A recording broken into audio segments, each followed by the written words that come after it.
Samsung has finally announced OneUI 8.5 beta program for Galaxy S25 series. The update is around 3.9 gigabytes in size, and a lot of changes are mentioned here that we will check out one by one. So I'll install this update and let's see how is OneUI 8.5. Update is now installed and here I'll go through the initial setup process. First we have Galaxy AI. We already know about that. And you're all set up. Okay, so first we are getting new icons at the top. They are a bit different than OneUI 8.0 that you can see right here. And then if I swipe down, we have that new quick settings panel, which now also has some great animations. For example, if I tap on Wi-Fi toggle, then tap again, just see that animation. Also, if I tap on airplane mode, we have a beautiful animation. Finally, Samsung is paying some attention to detail. Quick panel has a nice transition animation when I swipe down.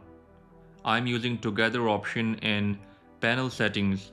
You can further customize OneUI 8.5 quick panel by tapping here. You can put them in both vertical and horizontal mode. Also, there's a new audio broadcast toggle which can be seen right here.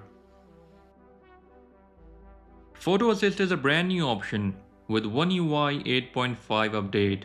With this option in Gallery, you can continue editing an image without saving it and then editing it again.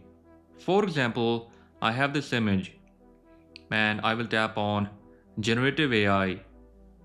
Now tapping on this Create option. So before that, we had only one option to save it, but now you can tap on Keep Editing and you can continue to add or remove things from your image using Galaxy AI. Also, you can see history of all the edits you have made. So this is a really handy option that Samsung has added with OneUI 8.5 update. Storage share option has been added in My Files app. You can check out all the files on your PC that are there on your phone. For this you need to have Samsung account signed in on your PC. The quick share panel has been redesigned and now it's a lot easier to send and receive files. It looks a lot better than OneUI 8.0 quick share panel. When sharing photos, quick share can recognize your friends and family.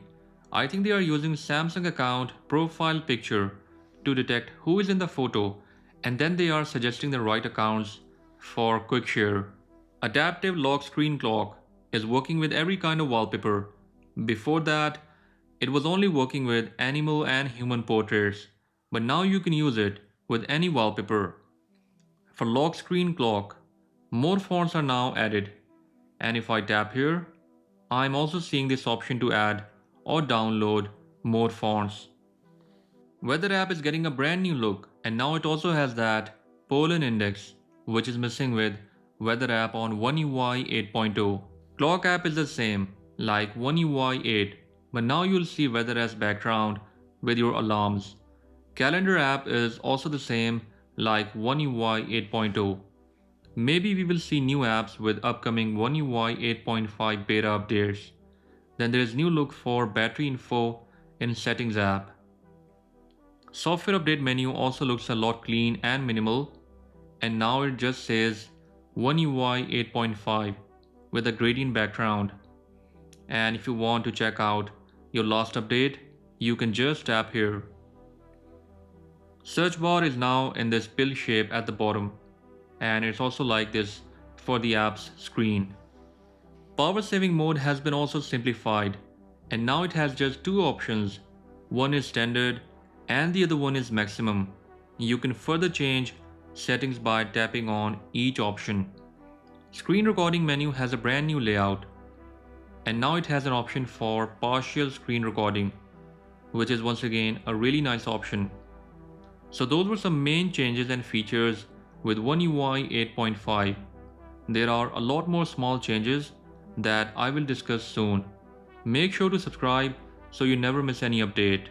And with that said, I'll catch you guys in the next one. Until then, bye bye.